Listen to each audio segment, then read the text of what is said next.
नमस्कार मेरे प्यारे साथियों, कैवल्य द विजडम में आपका स्वागत है। तो जैसे कि आपकी जो क्लासेस था, आपका जो सेशन था, करंट अफेयर की क्लासेस थी, तो उसी कड़ी को आगे बढ़ते हुए देखते हैं आज के सेशन के साथ। तो उससे पहले आप एक छोटा सा मोटिवेशन देखते हैं। जो हो गया उसे सोचा नहीं करते, जो मिल गया उसे खोया नहीं करते। जो हो गया उसे सोचा नहीं करते, जो मिल गया उसे खोया नहीं करते। हासिल उन्हें होती है, हासिल उन्हें होती है सफलता, जो वक्त और हालात पर रोया नहीं करते। तो चलते हैं। तो पहला टॉपिक है नमो ड्रोन दीदी योजना। तो सबसे पहले समझते हैं कि ये जो नमो ड्रोन दीदी योजना है, ये कहां की योजना है। तो जैसे आप देख रहे हैं नमो ड्रोन दीदी योजना, तो आपने देखा होगा ये जो ड्रोन योजना है 15 अगस्त 2023 को 77वें संविधान संशोधन 77वें संविधान दिवस के अवसर पर इसकी क्या की गई थी मेरे भाई, घोषणा की गई थी। और 29 नवंबर 2023 को केंद्रीय मंत्रिमंडल ने इसको क्या दी है, मंजूरी प्रदान की है। और ये मेरे भाई केंद्रीय क्षेत्र की योजना है। किसकी है? केंद्रीय क्षेत्र की, यानी कि सेंट्रल गवर्नमेंट की क्या है, योजना है। अब ये नॉर्मली है।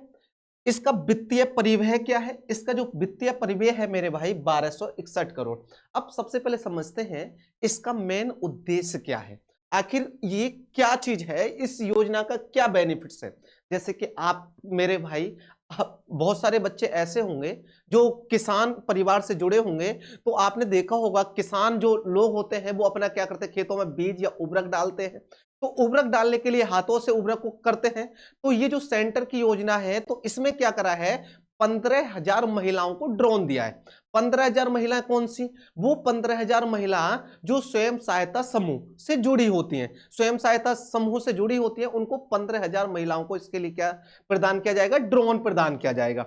और इनको क्या दी जाएगी कि स्पेशल ट्रेनिंग दी जाएगी, और जिससे कि ये अपने क्या कर सके, उसको उड़ा सके। जैसे आप देख रहे हैं फोन के माध्यम से क्या कर रही है महिलाएं, इस ड्रोन को उड़ा रही है, और इसके अंदर क्या है, आपके उर्वरक बड़े भरे हुए हैं, यानी कि कृषि से संबंधित जितने भी खाद बीज है तो उसको भरे हुए हैं। तो ये जो 15,000 महिलाएं, इन्हीं महिलाओं को एक नाम से जाना जाएगा, महिला ड्रोन दीदी के नाम से जाना जाएगा। किसके नाम से जाना जाएगा मेरे भाई? महिला ड्रोन दीदी के नाम से जाना जाएगा। इन महिलाओं को महिला ड्रोन दीदी के नाम से जाना जाएगा, ठीक है ना। और इनका जो मेन उद्देश्य है, ठीक है ना, किसानों की कृषि उद्देश्य हेतु इन्हें क्या दिया जाएगा, किराए पे दिया जाएगा। जैसे आपने देखा होगा आपके गांव में जो खेत में जाते हैं तो जो खाद वाली दवा लगाते हैं, यानी कि उसे क्या, जो टंकी टाइप की होती है, तो उसे क्या होते हैं, घंटे के हिसाब से लेके आते हैं। 15 रुपए घंटे या 20 रुपए घंटे उसमें क्या करता है, यानी कि कीटनाशक दवाओं का छिड़काव करता है, तो वो किराए पे उठता है। तो ऐसे ही इन महिलाओं को, ये जो किसान हैं, उन्हें अपने कोई भी चीज को, यानी कि अपने खाद दवा को अपने खेत में बिखरवाना है या डलवाना है, तो ये इन दीदियों से संपर्क करेंगे, और दीदी उसके माध्यम से क्या करेंगे, अपने पूरे खेत में क्या करेंगे, उसका छिड़काव करेंगे मोबाइल के द्वारा, ड्रोन के द्वारा। ठीक है। अब बात करते हैं कि जो ये उर्वरक है, तो भारत के उर्वरक की स्थिति क्या है, पेपर पूछ ले जाए, उर्वरक उत्पादन में भारत का स्थान कौन सा है। तो मेरे भाई उर्वरक उत्पादन में जो भारत का स्थान है ना, वो दूसरा स्थान है। कौन सा है मेरे भाई? उर्वरक उत्पादन में भारत का स्थान, भारत का कौन सा स्थान है मेरे भाई? सेकंड है, पेपर में पूछ लिया जाए। तो अगला देखते हैं।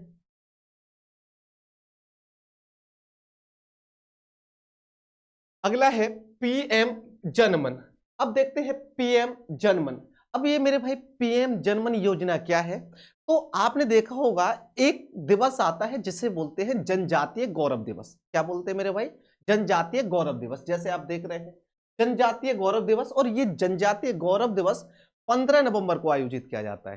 तो हमारे माननीय प्रधानमंत्री यानी कि नरेंद्र मोदी द्वारा 15 नवंबर 2023 को एक योजना लागू की जिसे बोलते पीएम जनमन योजना। कहां पर? जैसे कि आप देख रहे हैं 15 नवंबर 2023 को प्रधानमंत्री नरेंद्र मोदी ने जनजातीय गौरव दिवस के अवसर पर क्या करी थी, एक योजना लागू की। और ये जो योजना है ना, झारखंड के खूंटी जिले में है, ये आयोजित की जाती है। कहां से की जाती है? झारखंड के खूंटी जिले में आयोजित की जाती है। इसका मेन जो उद्देश्य था, तो 75 जनजाति समूह का विकास करना, जो विभिन्न मंत्रालयों की योजनाओं से छूट गए हैं, यानी कि ऐसे 75 जनजातीय समूह, जनजातीय जो कि एसटी है, जैसे आप देख रहे हैं इनकी को, तो ये क्या है, जनजातीय महिलाएं हैं। जनजातीय महिलाओं का मतलब क्या होता है, जो जनजातीय लोग होते हैं जो पेड़ पर या ऐसी जगह उन जिनको सरकारी योजनाओं के लाभ से छूट जाते हैं, या बहुत सारे जिनका विकास अभी नहीं हुआ है, तो उन 75 जनजातीय समूहों का विकास करना जो विभिन्न मंत्रालयों से क्या कर गए हैं मेरे भाई, छूट गए हैं। अब यहीं पर समझते हैं इस अभियान को, जागरूकता बढ़ाने और पीबीटीजी बहुल जनजातीय बस्तियों में सरकारी योजनाओं की 100% पहुंच सुनिश्चित करने के लिए प्रारंभ किया है।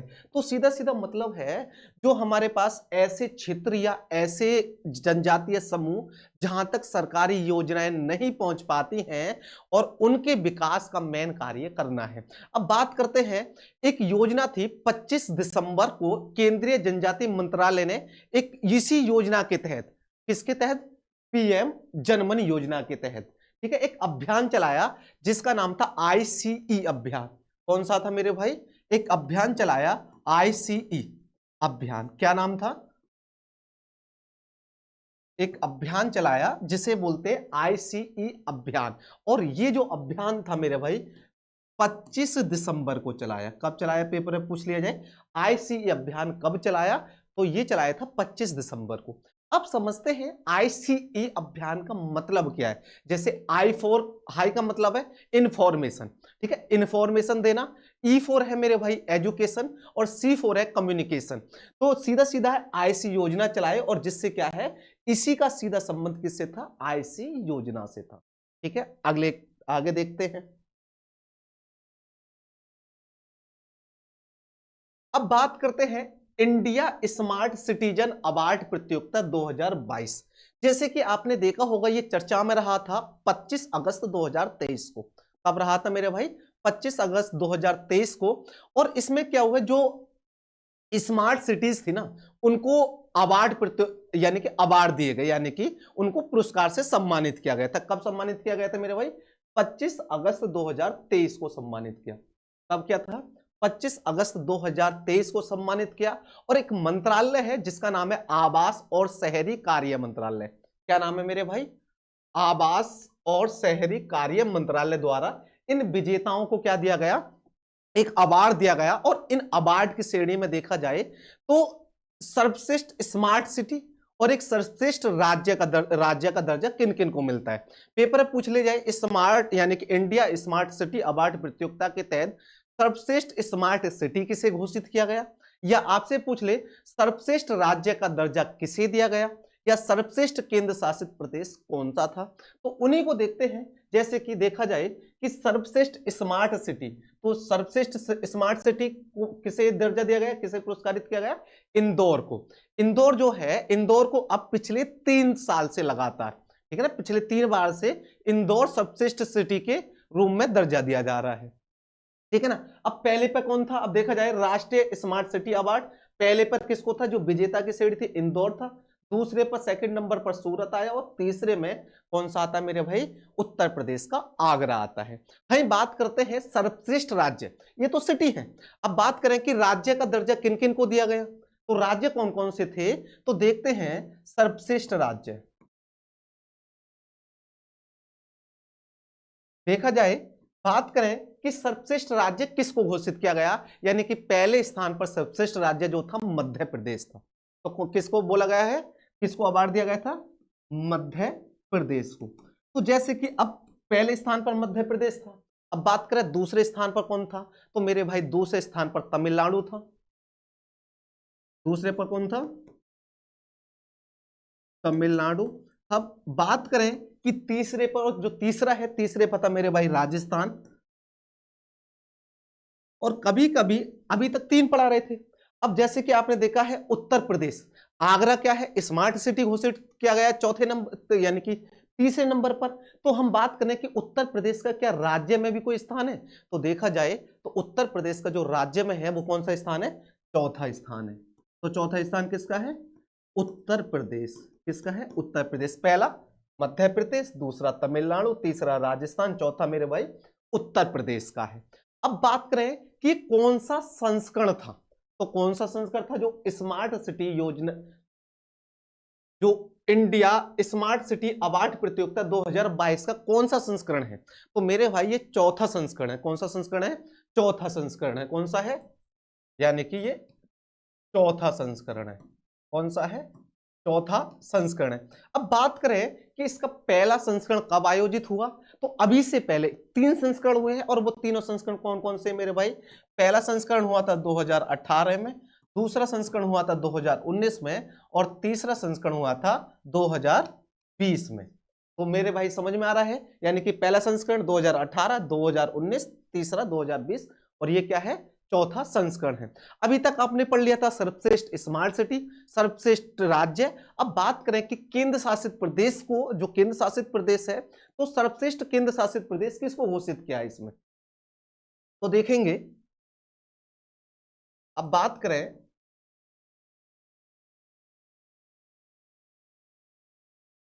सर्वश्रेष्ठ केंद्र शासित प्रदेश, और मेरे भाई सर्वश्रेष्ठ केंद्र शासित प्रदेश जो घोषित किया है, किसको किया गया? चंडीगढ़ को किया गया। किसको? चंडीगढ़ को घोषित किया है। तो याद रहेगा सभी को। बात करें स्मार्ट सिटी, तो इंदौर सर्वश्रेष्ठ राज्य है, मध्य प्रदेश सर्वश्रेष्ठ केंद्र शासित प्रदेश चंडीगढ़। ठीक है। अब बात करते हैं ऑपरेशन समुद्रगुप्त, और ये ऑपरेशन समुद्रगुप्त 2022 और 23 जैसे कि आप देख रहे हैं। तो सबसे पहले समझते हैं कि ऑपरेशन समुद्रगुप्त कब से है।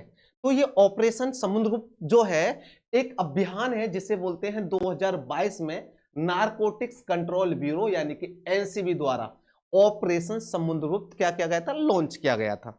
अब बात करते हैं कि ऑपरेशन जो समुद्रगुप्त है इसका मेन उद्देश्य क्या है।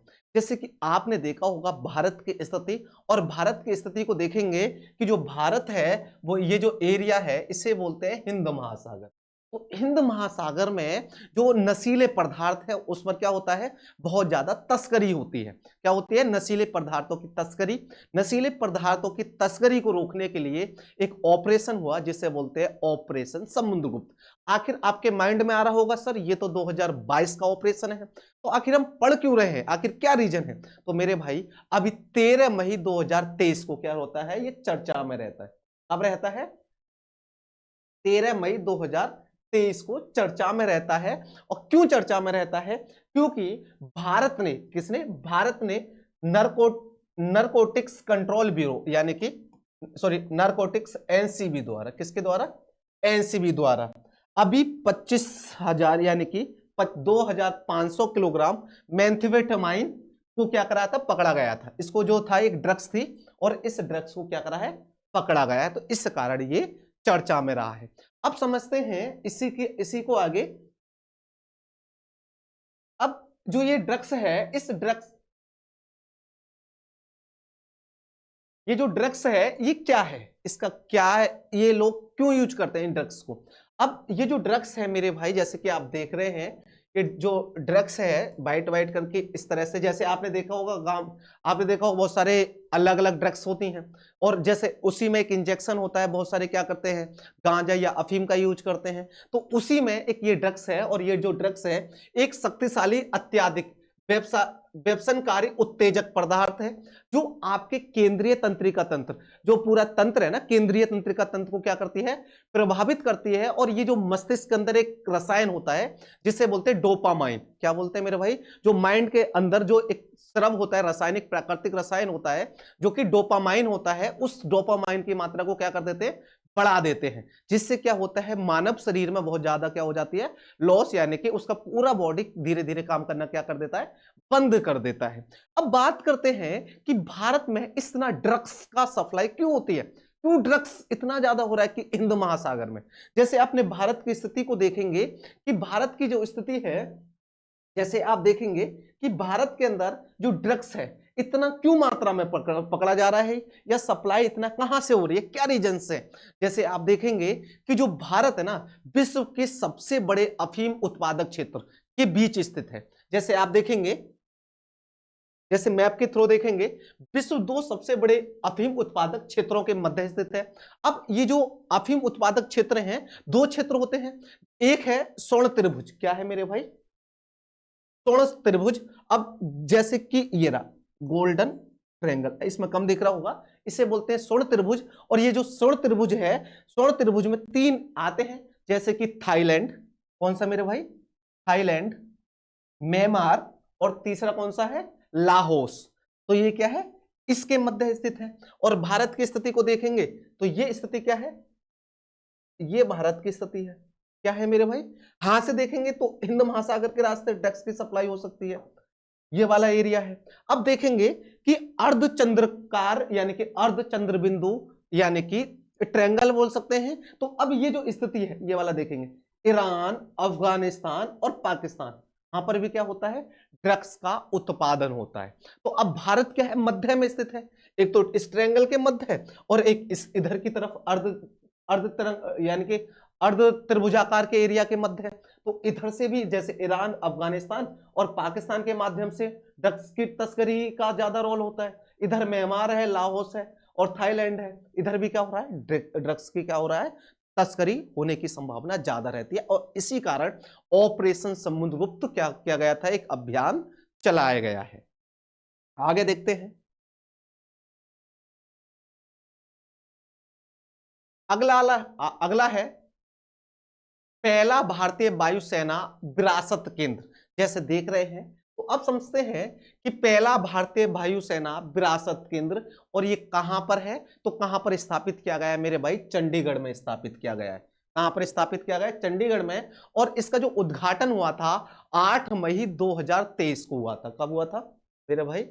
8 मई 2023 को इसका क्या होता है? उद्घाटन होता है।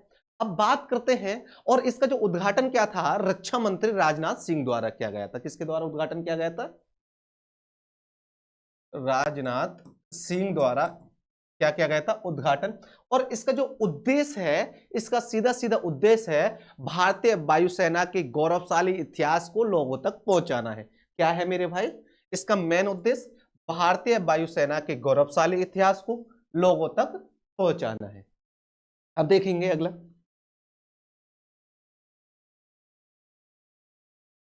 ये सबसे मस्त है। अब देखेंगे जल बजट तैयार करने वाला पहला राज्य क्या है मेरे भाई? जल बजट तैयार करने वाला पहला राज्य। जैसे सबसे पहले समझते हैं कि जल बजट होता क्या है। हमारे माइंड में आपने पढ़ लिया, रट लिया कि जल बजट प्रस्तुत करने वाला पहला राज्य केरल है। आखिर जल बजट होता क्या है? तो देखेंगे जल बजट किसी प्रणाली का मतलब किसी सिस्टम में प्रवेश करने वाले एवं उससे बाहर जाने वाले जल की मात्रा का मापक होता है। जैसे मान लेते हैं एक सिस्टम है, उसके अंदर कितना वाटर आ रहा है, कितना जा रहा है, तो उसको जो नाप रहे हैं उसे बोलते हैं जल बजट। ठीक है, जैसे मान लेते हैं एक तरीके से आप एक बाल्टी है, उस बाल्टी के अंदर से कितना पानी आप डाल रहे हैं और कितना वापस निकाल रहे हैं, उसको नापने का जो तरीका है, तो उसी को एक तरह से बोल दिया जाता है जल बजट। अब बात करें जल बजट, पहला जल बजट तैयार करने वाला राज्य कौन सा है मेरे भाई? केरल है। और इसने 17 अप्रैल 2023 को क्या करा था? रेल बजट यानी कि सॉरी जल बजट क्या था? तैयार किया था। और केरल के मुख्यमंत्री जो कि पिनराई विजयन थे, कौन थे? पिनराई विजयन कौन थे? मुख्यमंत्री पिनराई विजयन द्वारा इसका क्या किया गया है? उद्घाटन किया गया। इसका सीधा सीधा उद्देश्य है गर्मियों में जल के संकट से निस्तार पाने के लिए, यानी कि गर्मियों का जो जल है ना, उसके संकट से क्या पाना है? निजात पाना है, जिससे कि उनको, केरल के लोगों को बहुत ज्यादा सुविधा हो सके। तो सीधा सीधा क्या उद्देश्य?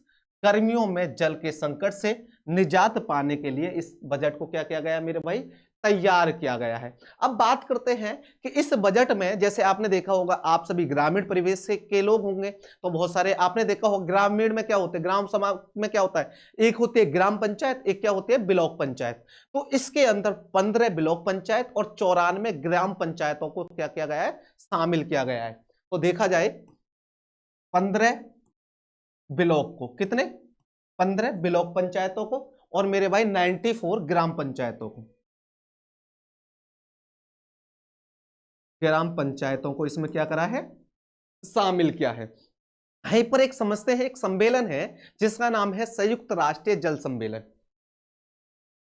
अब इसी में देखेंगे एक चीज को यहीं पर समझ लेते हैं आप लोग, जिसे बोलते हैं संयुक्त राष्ट्रीय जल सम्मेलन। संयुक्त राष्ट्रीय जल सम्मेलन क्या है मेरे भाई? संयुक्त राष्ट्रीय जल सम्मेलन। अब बात करते हैं कि संयुक्त राष्ट्रीय जल सम्मेलन, ये भी करंट का क्वेश्चन है, तो कब आयोजित हुआ? तो देखेंगे तो ये 3 दिन के लिए आयोजित होता है, 22, 23, 24 मार्च। कब होता है मेरे भाई? 22, 23, 24 मार्च 2023 को। सीधा सीधा बोला जाए 22 मार्च से 24 मार्च 2023 में, मार्च 2023 में इसका क्या होता है? आयोजन होता है। अब बात करते हैं ये जो आयोजन होता है कहां पर होता है? तो ये होता है मेरे भाई न्यूयॉर्क, यानी कि अमेरिका। कहां पर होता है? न्यूयॉर्क। और न्यूयॉर्क में बात करें तो कौन सा है? अमेरिका में इसका क्या होता है मेरे भाई? आयोजन होता है। और इसकी सहज मेजबानी जो कर रहे हैं तजाकिस्तान और नीदरलैंड्स कर रहे हैं। अब बात करें कि सह मेजबानी कौन कौन कर रहे हैं, तो यानी कि तजाकिस्तान और नीदरलैंड। अब बात करें कि ये द्वितीय संयुक्त राष्ट्र सम्मेलन था। कौन सा था मेरे भाई?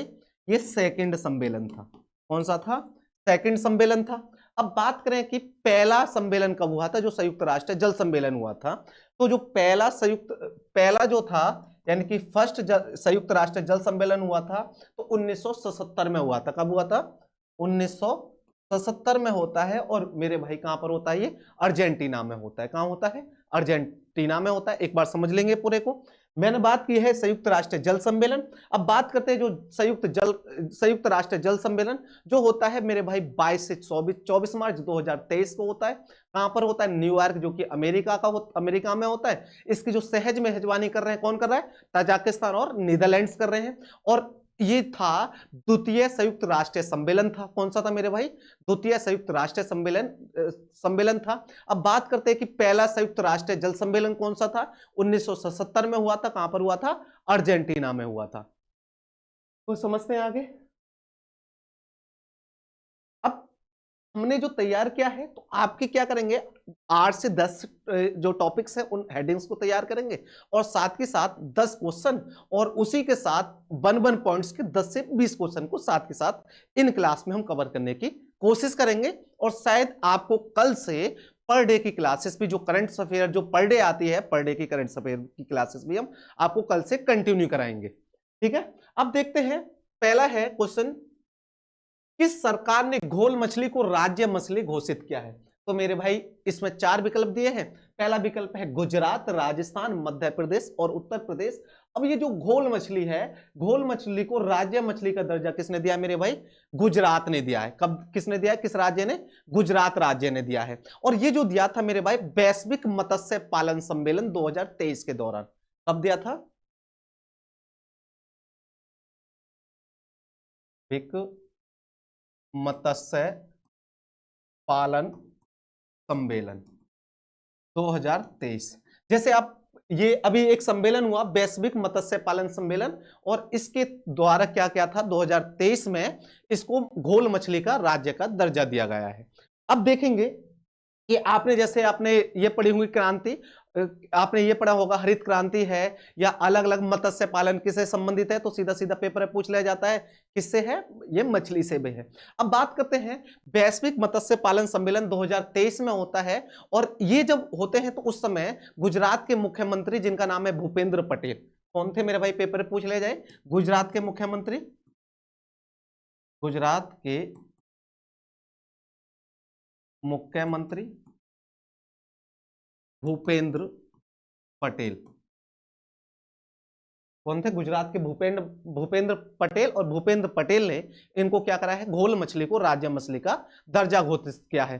अब यहीं पर एक क्वेश्चन स्टैटिक्स का समझ लेते हैं कि अब पेपर में पूछ ले जाए विश्व मत्स्य दिवस कब मनाया जाता है, क्योंकि हम टॉपिक क्या है, मत्स्य सम्मेलन यहाँ पे पढ़ा है, तो आपसे पूछ ले विश्व मत्स्य दिवस कब मनाया जाता है? विश्व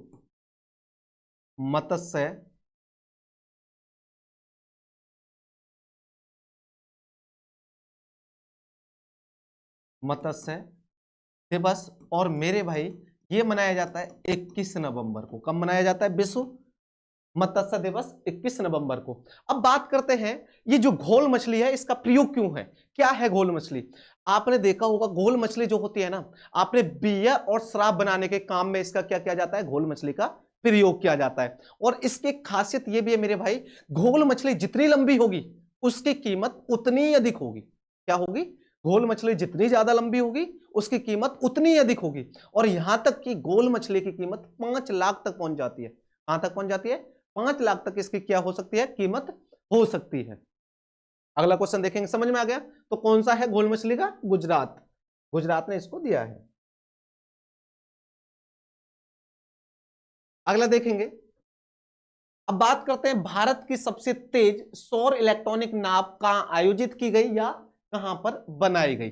अब देखते हैं कि पहला है गुजरात, मध्य प्रदेश, राजस्थान और मेरे भाई केरल। तो जो इलेक्ट्रॉनिक नाव है तो उसका जो निर्माण हुआ है तो वो कहां पर है? केरल में। और उस नाव का नाम है बाराकुंडा नाव। कौन सा है मेरे भाई? बाराकुंडा नाव। कौन सी नाव है?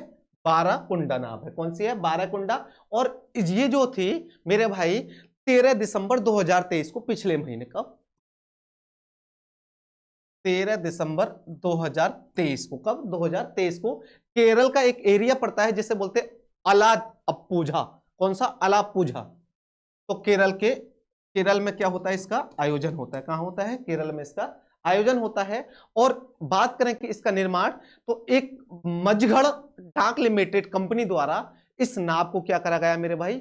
तैयार किया गया। याद रहेगा किसके नाव के द्वारा? मझगांव डाक लिमिटेड द्वारा इसको क्या करा है? इसका निर्माण किया है।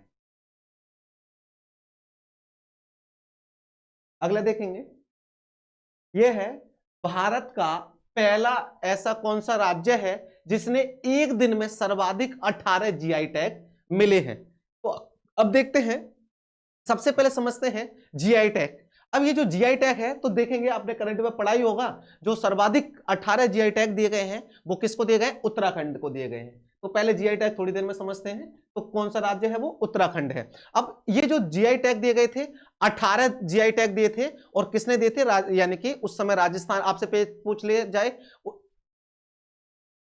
तो पहला राज्य, भारत का पहला राज्य जिसने एक दिन में सर्वाधिक 18 जीआई टैग, ठीक है, उत्तराखंड ने दिए थे। किसने दिए थे मेरे भाई?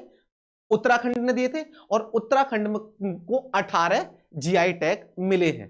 अब समझते हैं कि जीआई टैग क्या है। तो जीआई टैग सीधा सीधा मतलब होता है कि मेरे भाई कोई भी कृषि हो या प्राकृतिक हो या कोई भी विनिर्मित उत्पादन को प्रदान किया जाता है। किसको सीधा सीधा बोला जाए? कृषि के क्षेत्र में, या कोई प्राकृतिक ऐसी चीज उस जो जिसकी पहचान विश्व स्तर पर की जाए, या कोई भी विनिर्मित यानी कि हम हाथों द्वारा बनाया गया है, उससे द्वारा बनाया जाता है, तो उसको क्या दिया जाता है मेरे भाई? जीआई टैग दिया जाता है। अब बात करते हैं कि जो जीआई टैग है उत्तराखंड के 18 को मिले हैं, तो वो कौन कौन सा है। तो जब सबसे पहले देखेंगे तो आपने देखा होगा बैरीनाग। कौन सा है मेरे भाई? बैरीनाग चाय। और ये जो बैरीनाग चाय है मेरे भाई, ये इसकी जो मांग है सर्वाधिक कहां पर है? लंदन में सर्वाधिक मांग है। एक आता है बिछुआ बूटी कपड़ा। कौन सा? बिछुआ बूटी कपड़ा। और बिछुआ बूटी कपड़े को भी क्या दिया गया है मेरे भाई? जीआई टैग मिला है। मडुआ, पेपर में पूछ ले किस किस को, मडुआ को भी जीआई टैग दिया है। किसको? मडुआ को दिया है, झगोरा को दिया है, घेत को दिया है, लाल चावल को दिया है। किसको दिया है? लाल चावल। किसको दिया है? लाल चावल को दिया है। लाल चावल को दिया है, ठीक है। और किसको दिया है? लीची को दिया है। किसको? लीची को दिया है। लीची को दिया है काला सोयाबीन। क्या? काला सोयाबीन है, माल्टा फल है, चौलाई है, बुरसा का रस है, पहाड़ी तूल है, नैनीताल मोमबत्ती को भी दिया गया है। पेपर में पूछ ले जाए, नैनीताल मोमबत्ती। किसको? नैनीताल मोमबत्ती को भी जीआई टैग मिला है। आड़ू को भी मिला है, ठीक है ना, इस तरह से। अब एक और को जीआई टैग मिला है जिसके नाम है सी बकथन।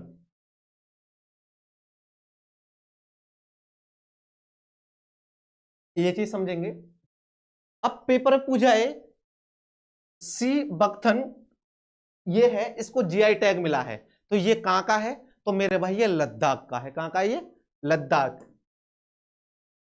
कहां का है ये मेरे भाई? लद्दाख का है। अगला क्वेश्चन देखेंगे। अगला क्वेश्चन है, भारत का सबसे बड़ा बाघ अभयारण्य कहां पर स्थित है? तो मेरे भाई चार विकल्प दिए हैं। बिहार है, मध्य प्रदेश है, तमिलनाडु है और कर्नाटक है। जो भारत का सबसे बड़ा बाघ अभयारण्य है कहां पर है मेरे भाई? मध्य प्रदेश में है। तो ये जो मध्य प्रदेश है, और मध्य प्रदेश का एक जिला पड़ता है जिसे बोलते हैं दामोह। कौन सा बोलते हैं? मध्य प्रदेश का एक जिला है जिसे बोलते हैं दामोह। कहां पर है? मध्य प्रदेश के जिला दामोह में है। और ये मेरे भाई टोटल पूरे भारत का देखा जाए तो 54वां बाघ अभयारण्य। कौन सा है? 54वां बाघ अभयारण्य है। अब बात करें कि मध्य प्रदेश का कौन सा अभयारण्य है, तो ये मध्य प्रदेश का 7वां अभयारण्य है। कौन सा है मेरे भाई?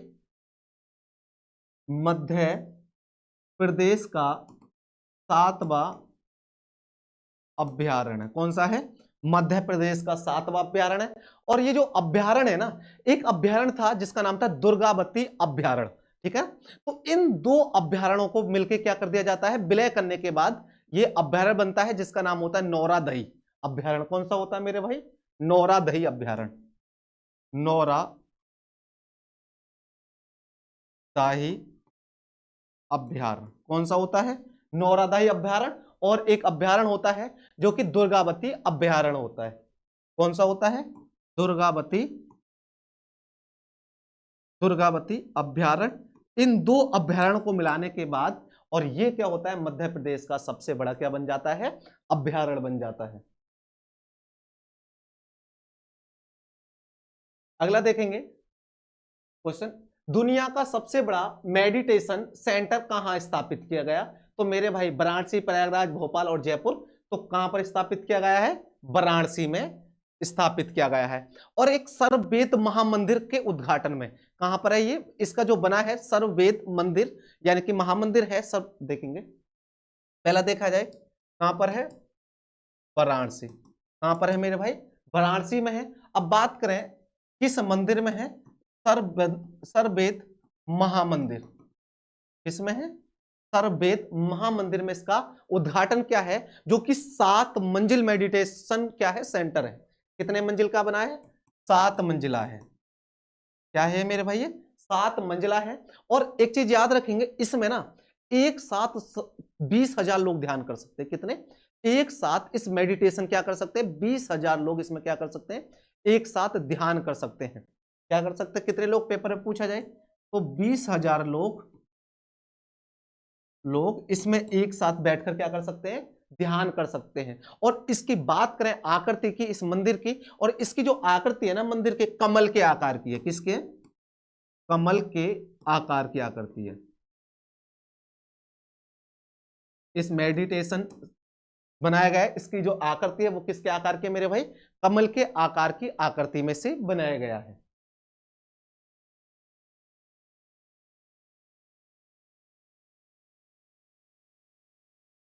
आगे देखेंगे, यह है भारत के बाद दुनिया का सबसे बड़ा दूसरा हिंदू मंदिर स्थित है। तो यह है बांग्लादेश, अमेरिका, थाईलैंड और जापान। तो मेरे भाई भारत के बाद दुनिया का जो अभी एक हाल ही बनाया गया है वो कहां पर बनाया गया है? अमेरिका में बनाया गया है। कहां पर बनाया गया है? अमेरिका में। और अमेरिका में एक टाउनशिप है जिससे बोलते हैं रॉबिन्स विलेज टाउनशिप। कौन सा है?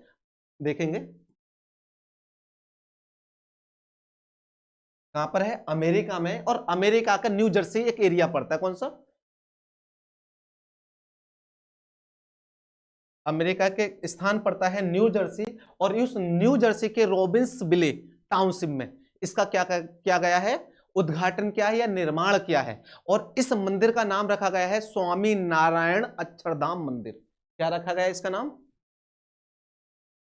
स्वामी नारायण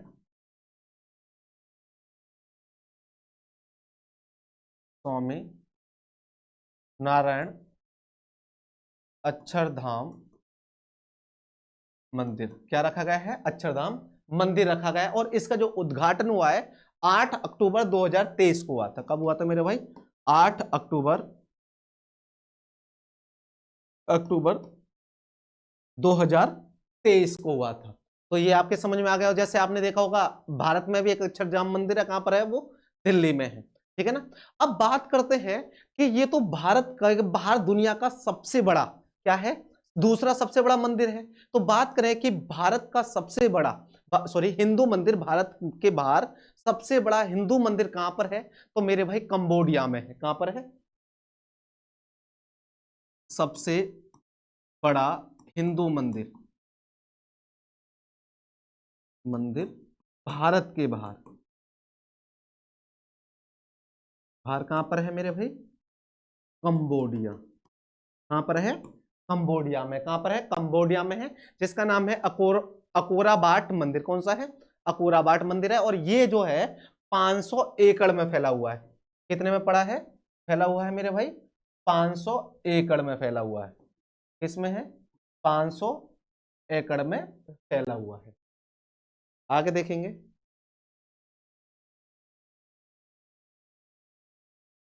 ठीक है, अब देखेंगे कुछ पॉइंट्स हैं जो कि आपके पेपर से रिलेटेड हैं, जो कि कुछ कुछ पॉइंट्स हैं जो कि आपसे ही पूछ ले राष्ट्रपति। जैसे कि आप देखेंगे कि आप पूरे भारत का तो राष्ट्रपति या भारत के अलावा जितने भी देश हैं उन सबके राष्ट्रपति या प्रधानमंत्री तो याद नहीं कर सकते, और पेपर में आपसे आते हैं। तो जो करंट में राष्ट्रपति चर्चा में रहते हैं, या जो करंट में राष्ट्रपति बने हैं, या जो भारत में जिनकी यात्रा रही है, या जो भारत में उन क्या हुए वो उस साल भारत में आए हैं, उन राष्ट्रपति को एक बार चर्चा में रहते हैं और पूछ लेते हैं, और पेपर भी उन्हीं से बनता है। ठीक है, अब जैसे कि देखा जाए केनिया के राष्ट्रपति, बात करें केनिया के राष्ट्रपति कौन थे मेरे भाई? विलियम सामोई रूटो हैं। तंजानिया के राष्ट्रपति सामिया सुलेह हसन है। अब बात करें श्रीलंका के राष्ट्रपति सनील विक्रमसिंहे हैं। अब बात करें फ्रांस के राष्ट्रपति तो कौन है? इमैनुअल मैक्रो हैं। मिस्र के राष्ट्रपति की बात करें अब्देल फतेह अल सीसी हैं। अब बात करें मेडागास्कर के राष्ट्रपति कौन है? एंडी राजो एलिना है।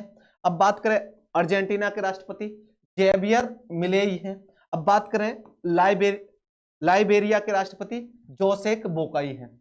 अब ये तो राष्ट्रपति रहे, एक बार जो स्क्रीनशॉट लेना चाहते हैं ले सकते हैं। अब देखते हैं यहीं पर, अब कुछ चीज ऐसी हैं, जैसे पहला पॉइंट वाइज, उत्तर प्रदेश के पहले भेड़ बकरी पालन प्रशिक्षण केंद्र कहां पर आयोजित किया गया है मेरे भाई, या उसका निर्माण हुआ है? इटावा में। ये इंपॉर्टेंट और ये पेपर में पूछा जाता है और करंट का क्वेश्चन है, इसलिए इसका जो निर्माण हुआ है 21 नवंबर 2023 को। अगला है भारत के सबसे बड़े कन्या पूजा कार्यक्रम। कन्या पूजा कार्यक्रम कौन सा है मेरे भाई? शक्ति बंधन। कौन सा? शक्ति बंधन। और शक्ति बंधन जो कार्यक्रम है तो ये कहां पर आयोजित हुआ है? गोड़ा में। और ये कहां पर है? उत्तर प्रदेश। और कब हुआ था मेरे भाई? 22 अक्टूबर 2023 को हुआ था। कब हुआ था? 22 अक्टूबर 2023 को हुआ था। अब देखते हैं ISO 9001 2015 प्रमाण पत्र प्राप्त करने वाला भारत का पहला महिला था ना, यानी कि जिसे ISO सर्टिफिकेट मिला है, तो वो कौन सा महिला थाना है? तो मेरे भाई कौन सा है? भोपाल का। और कौन सा है? कहां पर है ये? मध्य प्रदेश, भोपाल के मध्य प्रदेश के इसको दिया गया है। ठीक है ना।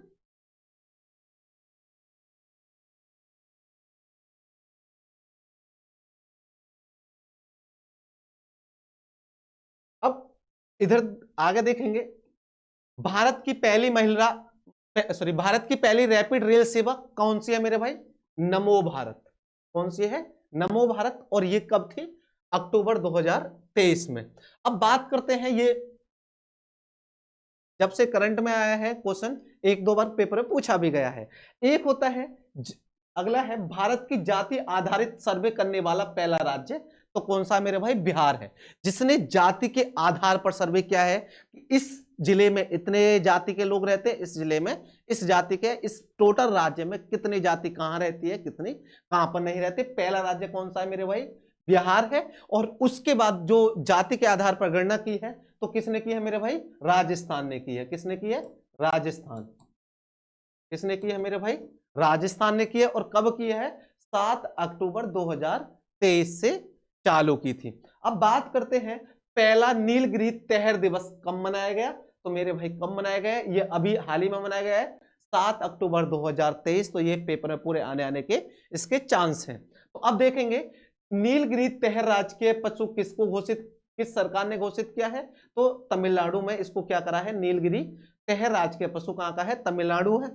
जैसे कि हमने पिछले क्लास में भी बताया था, पुराने संसद भवन का नाम क्या रखा गया है? संविधान यानी कि संविधान सदन रखा गया है। अगला है आदि शंकराचार्य की स्टैचू ऑफ वननेस का अनावरण कहां पर किया गया है? तो मध्य प्रदेश में किया गया है। अब बात करते हैं, एक विधेयक आया है जिसका नाम है महिला आरक्षण विधेयक 2023। जैसे कि ये देख रहे हैं, महिला आरक्षण विधेयक 2023, और मेरे भाई इसे 128वें संविधान संशोधन के तहत रखा गया है। किसके तहत? 128वां संविधान संशोधन के तहत। किसके तहत? 128वें संविधान संशोधन के तहत इसको क्या रखा गया है? महिला आरक्षण विधेयक को रखा गया है। अब बात करते हैं इसे लोकसभा में कब पारित किया गया और राज्यसभा में कब पारित किया गया। तो देखते हैं मेरे भाई, इसे लोकसभा में इसको 20 सितंबर 2023 को पारित किया जाता है। और बात करें राज्यसभा, और राज्यसभा में इसे 21 सितंबर को पारित किया जाता है। कब किया जाता है? 21 सितंबर को इसे राज्यसभा में पारित कर दिया जाता है। और एक विधेयक है जिसको बोलते हैं महिला आरक्षण विधेयक 2023। और किस संविधान संशोधन? 128वां संविधान संशोधन। याद रखना है कौन सा? 128वां संविधान संशोधन।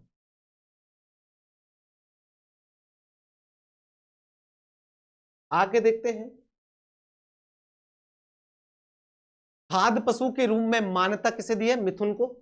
अब बात करते हैं तोरंगा महोत्सव, और मेरे भाई तोरंगा महोत्सव कहां पर आयोजित किया या मनाया गया? अरुणाचल प्रदेश में। कहां पर? अरुणाचल प्रदेश में। अगला है दुनिया के सबसे बड़े कार्यालय भवन डायमंड बोर्स। तो याद रखेंगे डायमंड बोर्स, और जैसे कि नाम से ही पता है डायमंड बोर्स किससे है? डायमंड से है। और ये कहां पर है मेरे भाई? कहां पर बनाया गया है? सूरत में। और कब बनाया गया था? 17 दिसंबर 2023 को। अब यहीं पर एक चीज समझते हैं, एक है आनंद विवाह अधिनियम। अब बात करते हैं ये आनंद विवाह अधिनियम है कहां पर लागू किया गया? तो मेरे भाई आनंद विवाह अधिनियम जम्मू कश्मीर। कहां पर है लगाया गया? ये जम्मू कश्मीर पर अधिनियम है। ये जो अधिनियम है सिख विवाह अनुष्ठानों के लिए, जो सिख लोग होते हैं उनके विवाह अनुष्ठानों के लिए वैधानिक मान्यता और पंजीकरण का क्या करता है? प्रावधान करता है। जो सिख लोगों की शादी होती है उनको वैधानिक मान्यता देने और उनके लिए पंजीकरण से रिलेटेड ये क्या है? अधिनियम है। पेपर में पूछा जा सकता है आनंद विवाह अधिनियम। और आनंद विवाह अधिनियम कहां का है? जम्मू कश्मीर का है। और इसका सीधा सीधा मेन उद्देश्य क्या है? सिख विवाह अनुष्ठानों के लिए वैधानिक मान्यता और पंजीकरण का क्या करना है? प्रावधान करना है। ठीक है। अगला आता है हिम महोत्सव का आयोजन। किसका मेरे भाई? हिम महोत्सव का आयोजन कहां पर हुआ था मेरे भाई? हिमाचल प्रदेश में। अगला आता है, पेपर में पूछा जा सकता है, अंतरराष्ट्रीय गीता महोत्सव 2023। और इसका आयोजन कहां होता है मेरे भाई? कुरुक्षेत्र, और जो कि कहां पड़ता है? हरियाणा में पड़ता है। ठीक है। तो ठीक है, अब मिलते हैं कल की क्लास में। और साथ के साथ आपकी जो क्लासेस है करंट अफेयर की पर डे भी क्लासेस कल से आपकी स्टार्ट हो जाएंगी। ठीक है, मिलते हैं। Bye bye.